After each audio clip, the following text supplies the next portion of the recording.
د خیبر پښتونخوا په غرنیو سیمه کې شانګله هغه ځای دی چې سیندونه پکې په شدت سره بهیږي. دا ښکلي خو خطرناک سیندونه هر کال ګڼ شمېر پیښې رامنځته کوي. خو په همدې اوبو کې داسې کسان هم شته چې د مرګ له خولې نه انسانان راګرځوي. په دې سیمه کې د کوکا اینډ کمپنۍ په نوم یو رضاکارانه تنظیم فعالیت کوي چې د سیندونو په خطرناکو اوبو کې د ژغورنې خدمات ترسره کوي. د دې تنظیم بنسټ د کوکا په نوم یو ځایي کس ایښی و. اوس د هغه زامن او نمسي دا میشن پر مخ وړي. دوی بې له کومې معاوضې یوازې د انسانیت لپاره خپل ژوند په خطر کې اچوي. دا کوم ګاډي چې سیند ته ورغړی با سیند ته نو موږ دا راوباسو لاش ماشي حادثې لکه لاش څنګه وي دغې پسې هم راځو او مطلب پلونه ملونه چې دا لګو لفټونه لګو ګاډي ورغړي دا اوچتو. د دې وخت کې چې اوس د کونټه چې راغلی او ماشین ډوب شوی دی زمونږ د درېیمه پیړۍ روانه سېږي د لاشونو حادثې راشي هغې پیسې موږ نه اخلو. دوی وایي چې په بېلابېلو سیمو کې د ژغورنې عملیات کړي دي لکه سوات، کوهستان او استور.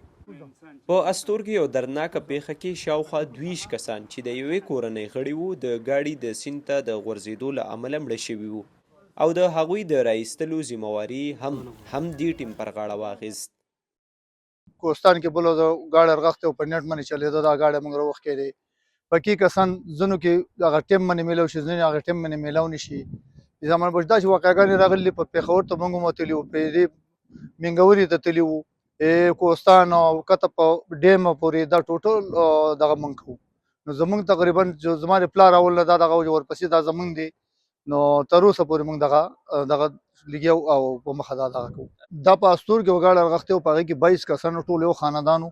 نو هغه به چې کله موږ دا دغه غورځو نو هغې کې به تقریبا په یو دغه کې ما 2 پیرې 2 مړي یو ځای راخېژولي. د کوکا اینډ کمپنۍ غړي د ټایر ټیوبونو او د ساده وسایلو په مرسته ځانونه د سیند خطرناکو څپو ته اچوي. دوی نه یوازې مړي راوباسي بلکې ژوندي کسان هم له مرګه ژغوري.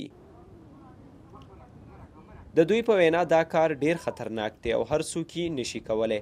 د دې لپاره ځانګړی مهارت، تجربه او زړورتیا پکار ده.